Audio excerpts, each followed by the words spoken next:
Good afternoon, everyone. Good afternoon.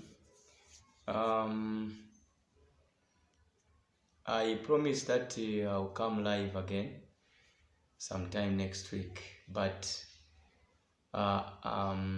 there's just one item that has just prompted kweba tiningesa live again today.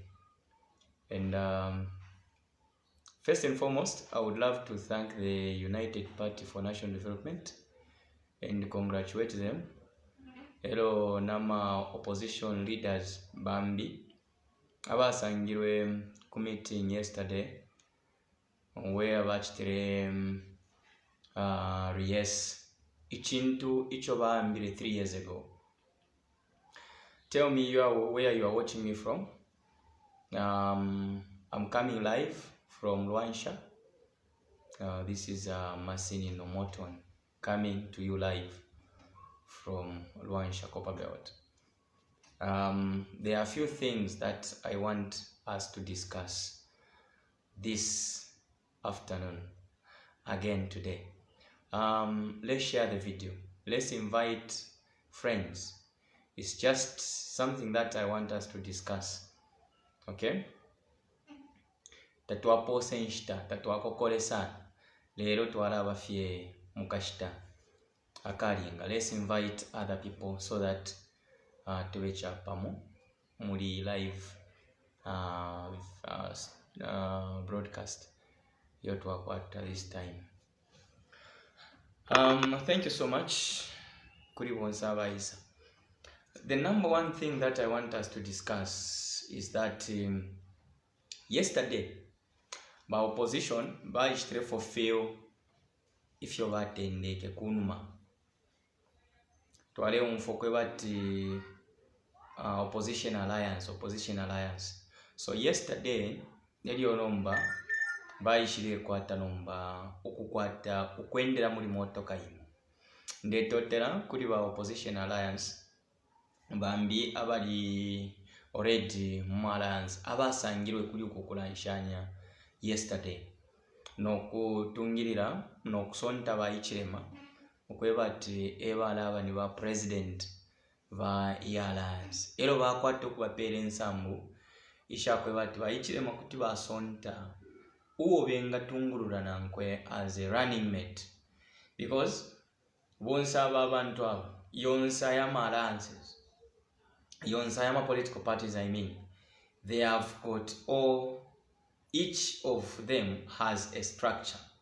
Okay, each of them has a structure, and each has a president, vice president, secretary general, and so on and so forth. Now abama vice president bayama political parties abeshire pamokupanga UPND alliance bonse nabayikwatira ma structures yabo. Therefore twalasango ko bat ba running ba president ni bayichirema running mate kuti afuma okulikonse ku party ili yonse.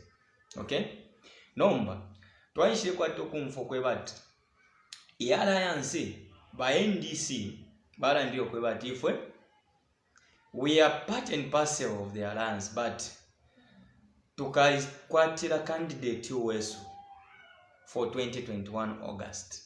Okay, bali mu alliance na ali mweneko na amenso kulwansha uko bayichirema bafumire ku Lusaka, bayichirema bafumire ku Lusaka no kuisa kulwansha okuisa mu kushitira campaign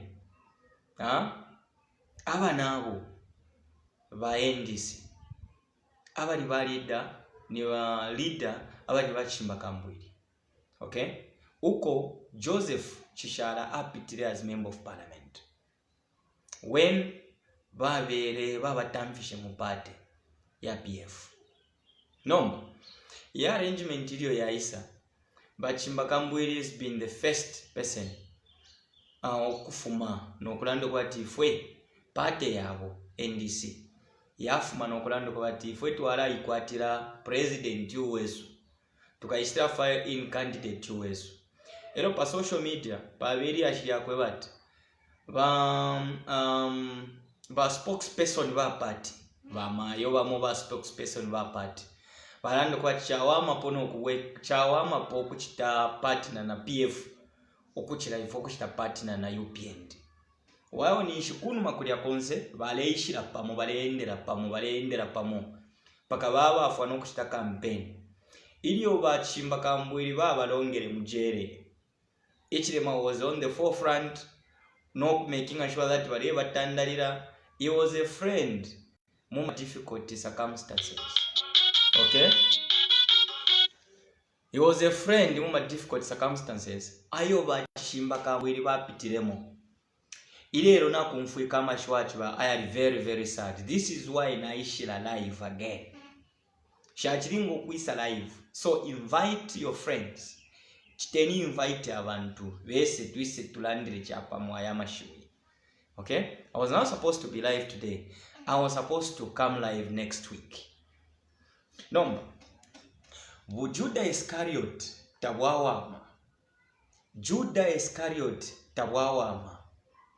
Aba bantu ba politician eba lengesho kona ula ishina lya political ama politics eba yalamfya. Okay, bamumbi munda tabufwaikwa mukwikala buchemboka mfutu bufurunyemba tabwawama iliyo mwikere pamo. Okay, iliyo mwikere pamo aba nenu bamyafwa neliyo muli muntimba mulesangwa bonse pa last dying minute ero mwalandacho umfwe ba NDC panoso ndesosa. Okay, kuli amapange yakwe bati benga tamfya bachimba kambwiri mupati. Why? Because kuli information iya ba leaked ile soso kutira ba NDC president bachimba kambwiri bayiberepo ba CEO abachipani kulando kwe bati ine teti mbombe na UPND chawama nabwekera na ku PF chawama nabwekera na kuisa na ku PF tayi umbalefu mako UK bachimba kambwiri met the CEO of the party no kulanda yo amashu. Okay, no mbobusumo obulipo buli wakwe bati despite bachimba kambwiri kukwata that decision yakwe bati yo ifwe NDC ABCD inena alichimwene yesterday when I was watching live the streaming meeting into bakwete iliyo balesta announce ba Charles Mirupi bachimba kambwiri ba Perixus yakwe bati tabale umfa wino tabale isa therefore batu mine ba party representative ama officials ba party. Okay, kwena bali fudiria ama officials ba NDC aba ali kuli ya meeting. Okay, aba NDC what decide ko bati ine tete tupange decision hapa face yetu ikarenga twayikalero tuchite fine while their leader Chimba Kambwiri is not with the NDC now.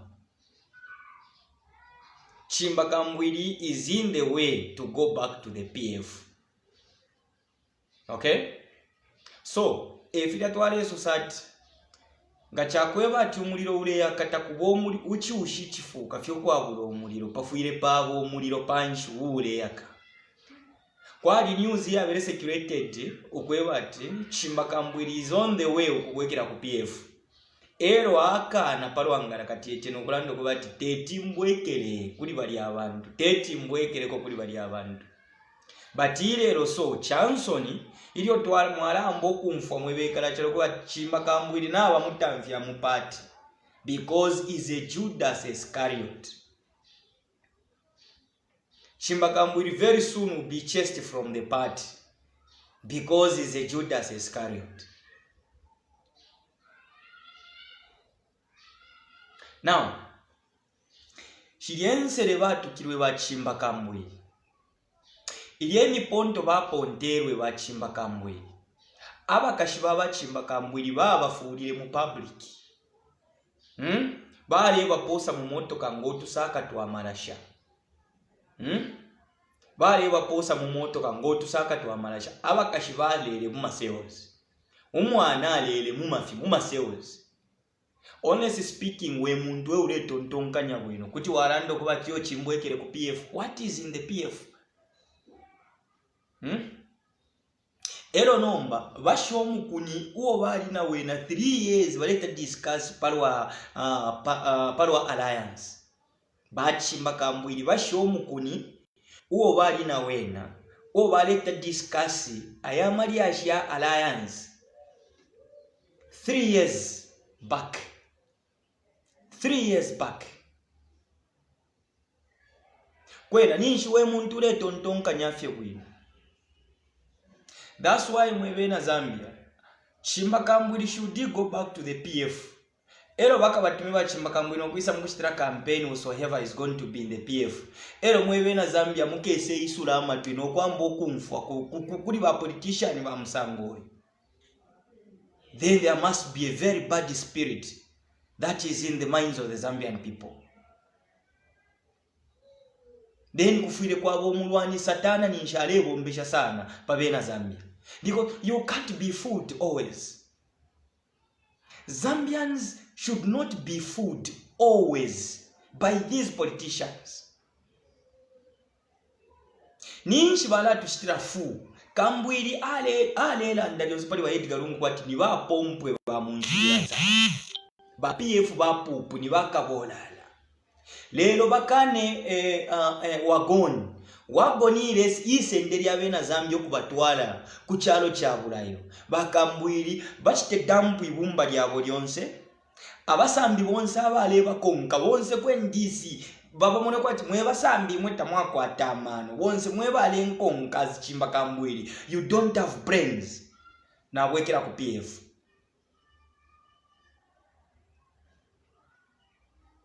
Friends, bonza batemwe kyalo kya Zambia. Let us reject, denounce in strongest terms barufunyemba in the name of politicians. Chameleon in the name of politicians. Greedy politicians. Hungry politicians. Dionse bakambwili panu mapa balera ndo tumashubutu suma. Pali ichirema. No kuti chawama na bomba no muntu. Ilero bakambwili bafutuka bobe my meeting bayikere panganda no kubepo kutira ineshire umfa bwino. Judas Iscariot sold Jesus Christ for 30 pieces of silver. Chimbakambwili is selling his people. Chimbakambwili is selling his people. Alefu ayo kushitisha abantu aba mukonkere. Nokuba muna kwa titabako atamano. Nokufayo kubwekera kumanushi. Ba politician abali mu Zambia. I think there must be something very wrong with the PF guys. Pafuire pali omulwani. Abengi mu PF bali kwata engulu. N'engulu bakwata shabuka itemu. You know, it's the reason why, you know, Chimbakambwili alingiri okuyiminira ng'omwawume. Bale itashati mbwili ni mbwili. Bumbwili ni mbwili bwabera pesa nomba. Twakula shino kusoma mufibala. Imbwili ni mbwili. Imbwili yatende kokula kupepeka kana mapaka yikate. Chimbakambwili bafirwa okulanga bumbwili ku kyalo erero. Bafirwa okusha. Iname yabo leire nunka na corruption. That's why tulandiro kwebati inkumba ni inkumba. A pig is a pig. You can remove the pig from ichichibaya. No inkumbanga mwaifunya muchibaya cha nkumba okuitwala muchibaya cha ng'ombe tayachinja okuba ni ng'ombe. Yalaba ni inkumba. So, ba politician mwira chitafu abena Zambia. Abena Zambia abantu bamwe abali ngokukwata decency. Muri fyonse fi ba politician mulechita. mwalalengesha abena Zambia ukukana achita trust ba politician abali bonse because you are dating the game. Mulela mfya akabungwe, mulela mfya chipani cha bu politician. Lero omuntu mwachilatuka mairwewo mwabwekerako. Lero omuntu mwachaye kuba corrupt mairwewo mwabwerera. Ero ndetotera pali information iyo ngwete yakuti ba NDC baleka ya Chibambwiri n'okumwebo ko batikabiye weka ku PF. Ibumba lyonse lya ba NDC abate mwabena Zambia baleshana. Ero panoso ndesosa ba NDC baleya neilelonga ili ni UPND. Panoso ndesosa ba NDC balaya neilelonga ili ni UPND. They have said come will go. We mwine kabiye weka. Ifwe tuleshana. No kushtying back on the map, the road map yo twakwete 3 years ago tuleta discuss pali pact. No kulalwishe chalo cheswi cha Zambia chiwe mu order munomo bonse pamo as a group. Iwe wasala okubwekera ku PF, kabiye weka. Ifwe tuleshana. Abena Zambia tulingire twalanga ba politician kutira tatuli bapuba. Tatwalwala mu matontonkanyo ngefyo balwala mu matontonkanyo. Abena Zambia tebonse fwe balwala mu matontonkanyo ngefyo ba politician balwala mu matontonkanyo. Ero ba politician mufuire muleishibo kwebati. Imwe being a politician iliyo mwakwata ili nshita yakula atungirire efipani. Tekwebati na mukira amano abena Zambia bonse. Kuli abena Zambia abamikiro okutontonkanya. Abena Zambia bengi abachira okutontonkanya ba politician twakwata mu Zambia. When you are a leader, it doesn't mean that you are at the helm of wisdom. When you are a leader, doesn't mean that you hold ukutontonkanya kwa bekala chalo mu Zambia. Nangu mu chalo chonse. Mwebena Zambia should Chimbakambwiri abandon his flock, the flock that is been leading. Okay? Impangesho arechema ngaba shabali abantu ba NDC bashana ba NDC ero akese kulifo no kwisarando kubati yo nawe tukira mulando ku PF twalishi bati Chimbakambwiri ali kwa temirandu so ukubwekera kwakwe ku PF kwakwe bati bamufutire mirandu bala babakambuli kubati even the coming government kuti yaisa bafutire mirandu because tapali mirandu isho bakwete imirandu bakwete ba Chimbakambwiri shali mirandu isha kuchita form of political party ya bwero bafuma ku PF and bali beshibyo kwebati ni ba political giant bali kwatakanwa balalanda ero na abantu abengi kuti babomfwa therefore pakubapininga kwambo kubakonka paka yayisanga na mujere emulandu ntu bakambwiri bapangire. Okay? Nomba you know ba politician bafuiryo kula chenjera nga fulwe ali chenjera fulwe paku mwika tokulu ufire watengeresha bwino sana ulingire wa chenjera efi alingo kuba ba politician ba Mzambia balingire wa chenjera kwati ni tortoise fulwe nomba ba politician besu mu Zambia bachenjera fye mu mano mu malanga mwabensala they are very loose, very loose. Bali chipa bali naka emulandu wine somebody can just dump the flock kuti asha abantu atungulula no kuya join abantu bali abalamba ni sopo nshilelo iyo ba Edgar Lungu ba samba kuri corruption iyo ba Chimbakambwiri baleshimikira po day and night. Lero ba PF baluka ni ba malaika babuta kunsonisha corruption no kwibire cyalo ba PF lero nabasamba menshi ni sopo nshio abasamfishe ba PF pakweba ati umuntu wenga wekera kumarushi mwebe na Zambia banandi bonse mwebalenga umfwa this time of the day. Please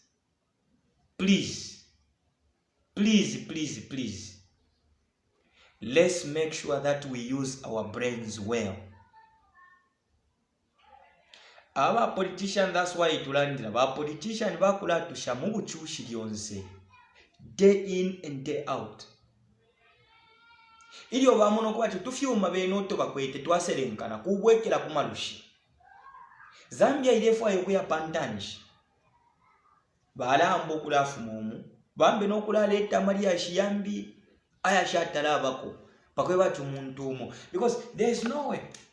Balelando ko bati fetu wala bombera pamo as ba UPND na ba NDC. Kulwansha ba UPND they didn't tabasalire candidate kuroni. Okay? Tabasalire candidate kulya kuroni kwa ali bachimba kambwili. Bathre file candidate umo bathre file candidate umo Joseph Honorable Joseph Chan. Lelo bena bakambwili bafutuka if yaba nabo bachitiri obusoma kulwansha bafutuka bakambwili bashita betray aba nabo bonse yonse ali ama opposition political parties aba ikere punch no kulanda pali alliance bamuneka abashikweti amano bena bakambwili bakwata amano kuchilaba nabo bane inkumba ni inkumba.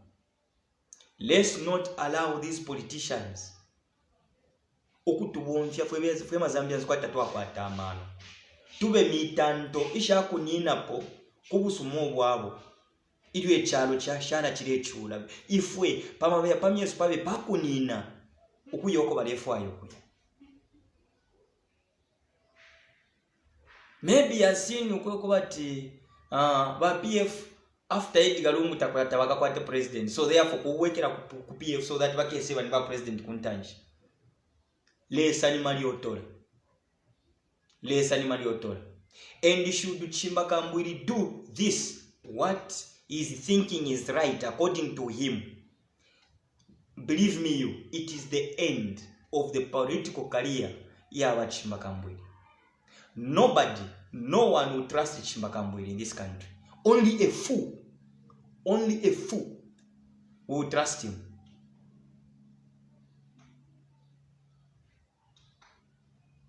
Only fools abatumpa abawelewele muchiramba ati fingunya.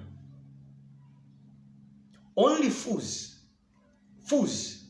abatumpa ifiwelewele ifingunya eba kakwato kumfa kuli Chimba Kambwili fyakala asabaira. But the wise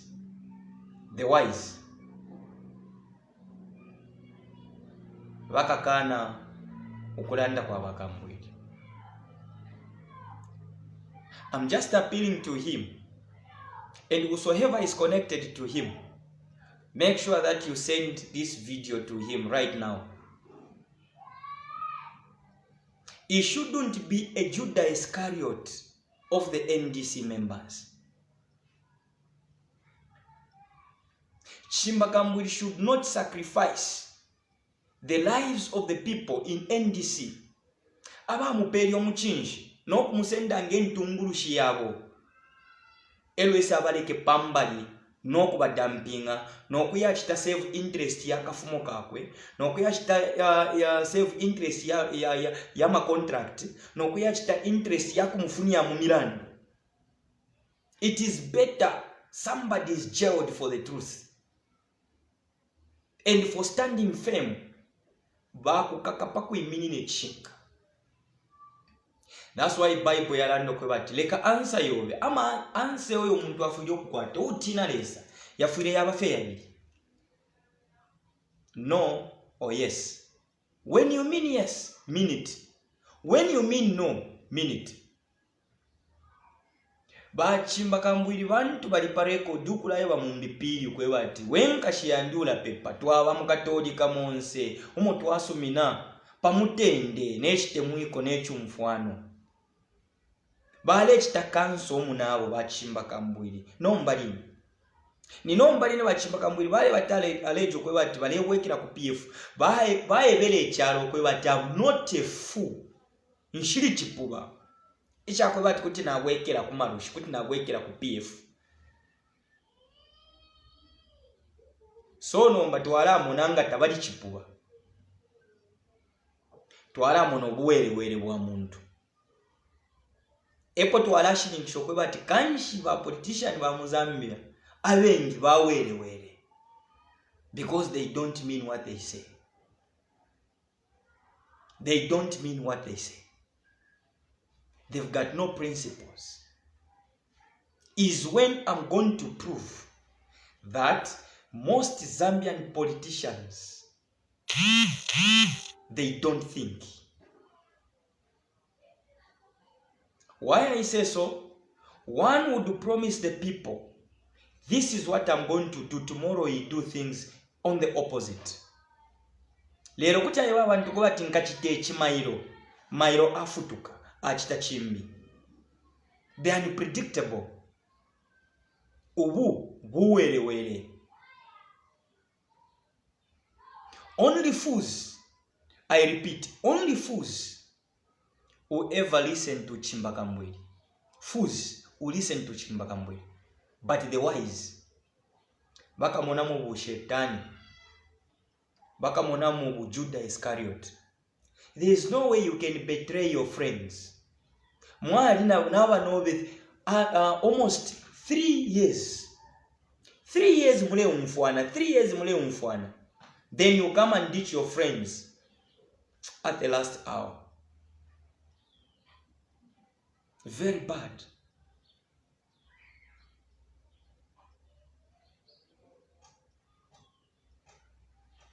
Very bad. And the Bible says, my people perish because they lack knowledge. My people perish because they lack knowledge. The Zambian people, we are perishing today because we don't see, we don't hear. We always yonse tufayo kula unfa kuli baputi ababufi. People who do not stand pa principle yawo. People without principles. Ebo tuwate mwako kumfwa. Abalande fishing kata tubafuaya. I have a recording. If at all I had all the system in place, I was going to play the recording so that you listen to it. As I'm talking right now, as I'm talking to you right now, Chimbakambwe is being chased from NDC. Why? Because he has betrayed the people of Zambia. Because he has betrayed the NDC followers. The people who were following him. The people who stood by him, even when Ali Mujere. The people who used to go there and visit him under critical circumstances. Ichile mwebalera ndachiteti mbombe na ichile. Baile mutamfisha pageti. Okay? Kuli bakapokola. Baile mutamfisha pageti kuli bakapokola. Keti wingire mukumona NDC Kambwili. Bakambwililio bali Mujere bale nunka. Ukununka bale nunka. Kwa kweba ati. Ba PF tabale fwa yuli unsoku ya mwana baba bakambwili. Even the wife, even the children, bale bakanya. Lelo, because of that torture. You go through that torture always speaking. Would you turn around na kulanda kwa tiyo na alabu ekila kundu PF? Zoona. Ba politician ba Mzambia. They have no discernment. They've got no vision. They have no discernment. They've got no vision.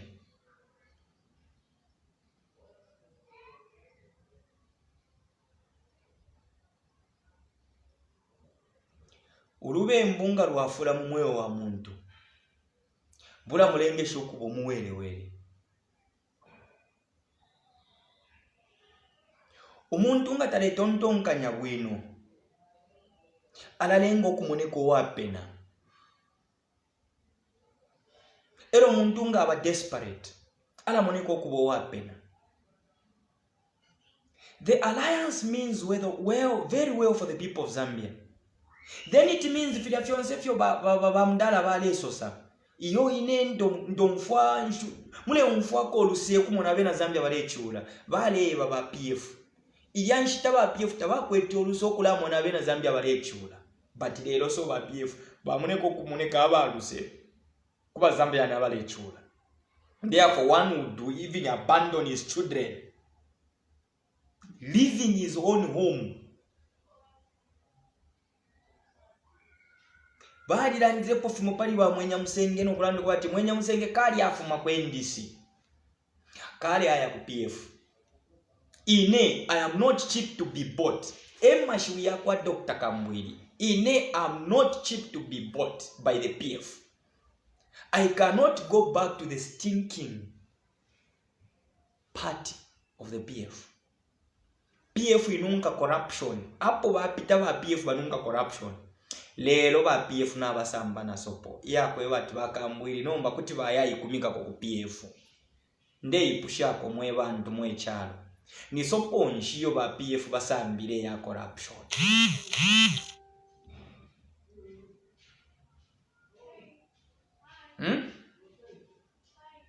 Ni sopo nshiyo ba PF basambire pano so ndeso sa. Iyi ngalengo kubati bakambwili basha abana babo. Basha abantu. Imi ntapendwa ya abantu nokuya ku PF.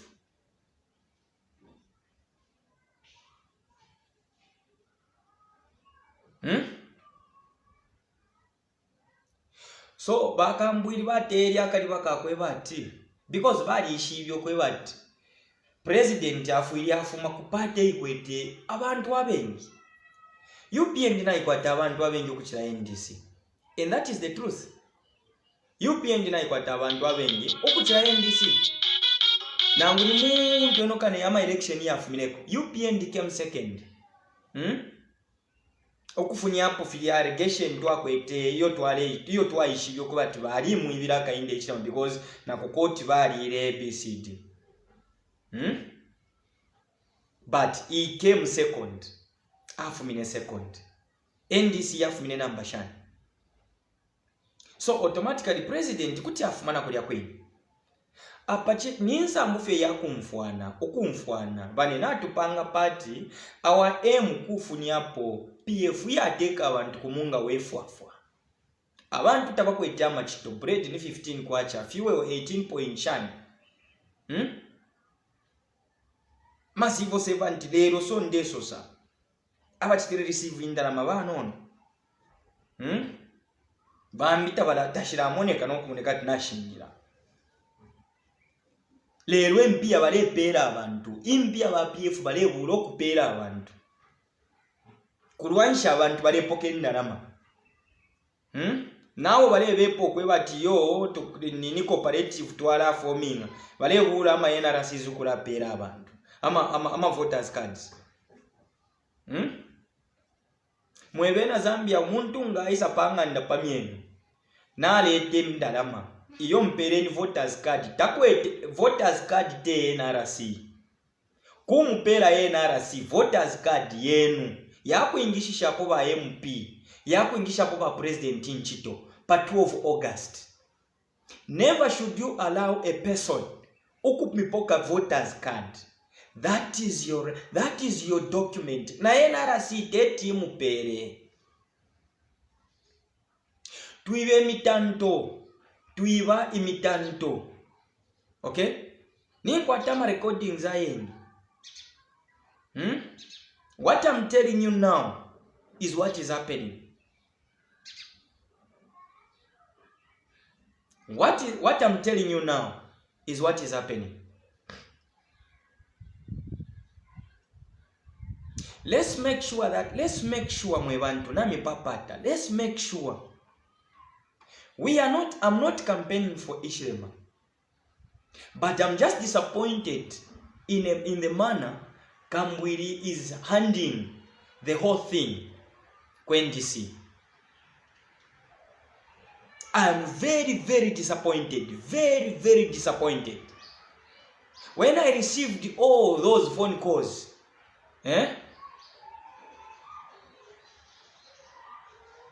people have complained. Kambwili ngali kwa tama tuyomfwe. Better you go back to Akafumba, the vice president for NDC. beta babwekere kuri ba CEO ba secretary general ba party n'okumunama members, the executive members ba party n'okusta reconcile before it's too late. N'okusta reconcile before it's too late. Otherwise, this is very bad and sad. We should not allow these things to happen in Zambia. We should not allow these things to be happening in this country. Okay? We need to stand. We need to stand faithful and remain faithful. Even to the list of the people that we consider, these are the least. Because there's no way you can betray your followers. There's no way. It's not justifiable.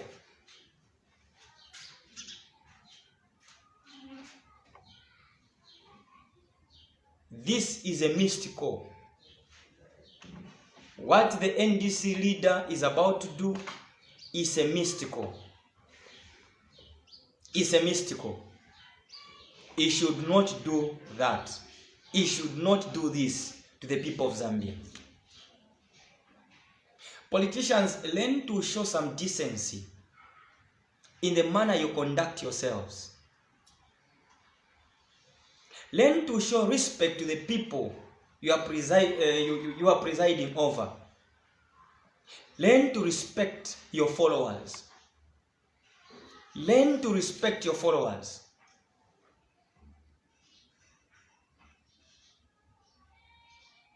Learn to respect your followers. Emulandu wine uyuwine omuchinshita mupeera aba mikonka. Emulandu wine nangula mwaya ku parliament muya mukuchitefi yenu. Ifi abantu tabamyebere. Banono sana ba MP aba yamukuchita consult ku bantu aba basaliri okuya kulya ku parliament. Most of them, they just go there and what kondefu mabantu balandefu. This is the voice of the people. When in the actual sense, bapita fye mumusebo, taba yamukuchita consult the grassroots, the people who appointed the people who employed them to speak on their behalf of parliament. This is why the president can do whatever he feels to do. Why? Because there's no consultations ku bantu aba abasaliri okubatwala kulya. Emulandu wine ba politician tabachitefi ntifilingiri okuchitika. Emulandu wine ba politician batemu okuchitefi abo pakashitaka abo. There's no way Chimbakambwili can tell the NMC to say abalefuayo kuya kutimwaya. I would rather go back to PF than working with them with UPND.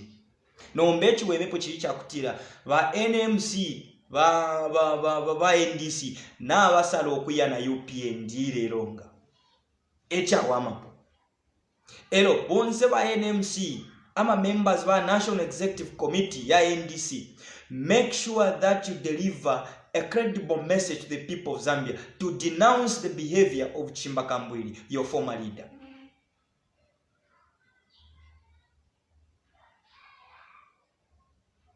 Bakambwili waletwe bokwe bati uko ali nsoke takwafuire bantu. Uko ali nsoke takwafuire bantu. Meaning we muntu nga bakusoko kwe bati kukolea takuli bwino. Ero wabwera tetufwe. Nomba we muntu nga chakwati wabaniwe buchumbu munshololwa abanobe balefuayo okukolola iwe wakana wala kontoka pantino buchumbu munshololwa. So is the NDC leader bayilanga pa butatutu ni bachumbu munshololwa teti bololoke. Countrymen and women, I'm urging you, iseni tusale ntungurushi ishara tutwalira Zambia pantanshi. Tuisale ntungulushi shatemwa ukubika mu lufumo mu myawo. A leader should stick to the principle no matter what. That's why our Christ Bible yalande ko ati tekusapula nangu insala nangu kuchula ichinga mpatura kukutemwa kwa Kristo. When you are leading a certain group of people, you need to love your people by sticking to the principle of that particular group. You need to be a principled man. You need to apply wisdom. Wala abamuse banyokalamba sana kuli bashukuru bantu. Ba opposition leader ama leaders mwe share mu alliance. God is going to be with you. Lesala banaimu. And you win the 2021 12 August general elections. No matter what the PF is doing in the background, we know what the PF is doing in the background. Mwebe na Zambi. Sorry for that. Mwema leaders. Abashele. Na imwe ba NDC. Mweba akwata okutemwe kyalo Zambia pamutima wenu na mitotera. Remain strong. Make sure that you exercise your rights. And make sure that you are not intimidated by anybody. Your choice is not a mistake. Your choice to abide to whatever you agreed. In 3 years period that you've been in the alliance, in this so-called so-called alliance, there is no harm. Ukubula alliance no kuyibiko kuba UPND alliance. Komanga bachilando kuba NDC alliance. That's when Chimbakambuli was going to be happy. Moreover, they are power. Before Tabalatana decide patient, I very well see you kwe chawama pona wekera ku PF than ukubomba na HH. Zambians, make sure that you choose a principled leader. Ichilema has been neglected by so many people, so many greedy politicians. Ababa Isa, Bastashani, Mairo Ambo Kumutuka, Babwekero. Let me tell you, Ichilema will bring about quality leadership in this country. That is to me. That is my opinion. The Bible says the rejected stone became the cornerstone. Ilibwe bakene. Elia ishirebe ilibwe ili apachifutu. Do you know what a corner means? Do you know what a corner means? The rejected stone became the cornerstone. Ilibwe bakene elia ishireba ilibwe ili apachifutu. Kona eyi katenganda. Kona eyi katenganda. Mukamona mwebena Zambia, the reason why ababambi bakwatanga baisa kuli HH. HH is not a corrupt individual. And I'm sure this is the reason why some people they expect harms from HH. But because he's not corrupt, they can't receive such harms. Teti bapokerere to bafwayo kupokerera kuli HH. Mulandu wako bati muntu ali ba count ali ba ala kwato is so much alachita aliwa nalandashani aliwa muntu chita count for whatever things he does. Is responsible, is not an irresponsible person. Is the reason why Zambia is about to produce a responsible president, a responsible child of the land.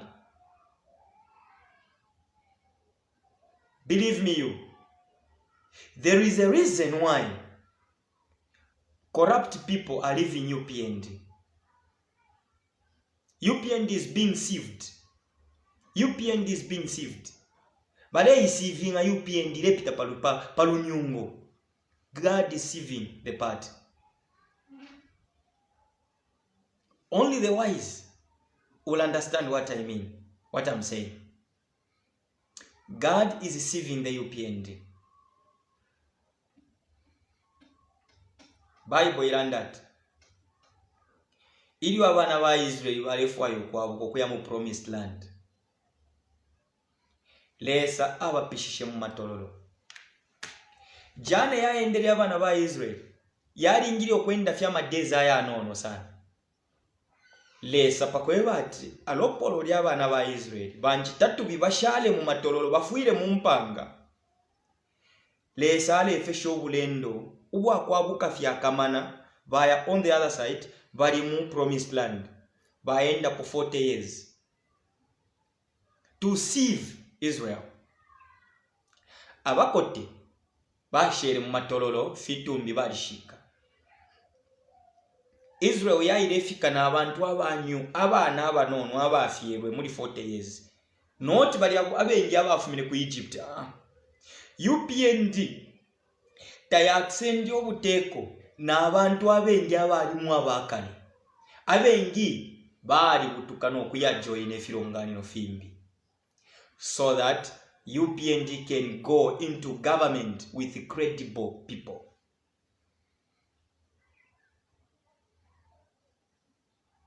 I'm telling you the truth. Abengi abantu balitemenwe PF. Abengi abantu balitemenwe PF. Because PF was the party iyalefumya abantu mu busha bwabaye MMD. Lero PF yasendwa n'abamumbi munda ebayisa mu PF. Bayisa ona ule chipani. Baona ula system. Believe me you. Zambia ile ya mu maboko y'abantu bambi na kabiri. I'm not a prophet, but I'm telling you the truth. Fwebe na Zambia fwebe bali mumishi. Tuisumina ba PF ukuyisa no tusaka tualupia. Ukuyisa ashite vote Yesu. Impia kashibe ni mpia shabo. Nga batu patikisha isenu tupoke mpia tulie. Ero tulabeko.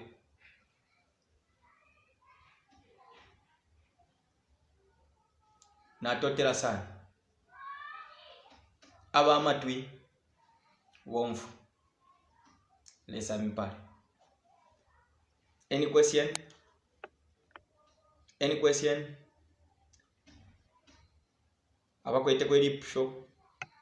Yangu ifya kulanda. You speak sense. Natotera. You are speaking sense, brother. Thank you so much. He is trying not to go to jail. Remember, he was convicted and is waiting an appeal. That is true, my sister Kaumba. That is very true. Emkwa fishing kefyo. Nomba nangula uwe muntu uli convicted ulingile walanga principle. Tekurufya principle just because you are convicted. You need to stand firm. Only the brave triumph. Only the brave triumph. Abantu abashipa eba chimfya. Abanaka baperera panshira. Any question? Any question? Apanomba nkawera next week. Ndio tukesa kwa tokulanshanya. Ififya chimpumfyanya afyo kutontonkanya kwandi. Chachirengo kwata chindande kona abantu. I'll come back next week. Sure, I'm coming back next week. Thank you so much. God bless you. Kudia waba shachipokera notification. Make sure that mwachitako pali apa follow. Ero mwa making sure that your notification system is well placed, so that iliana wako live mwakwata ko notification uko that this person is live. So to those abashachi who are notified, make sure that you share this video even to them. Pakati na bena bakwata ko the glimpses of what we are discussing.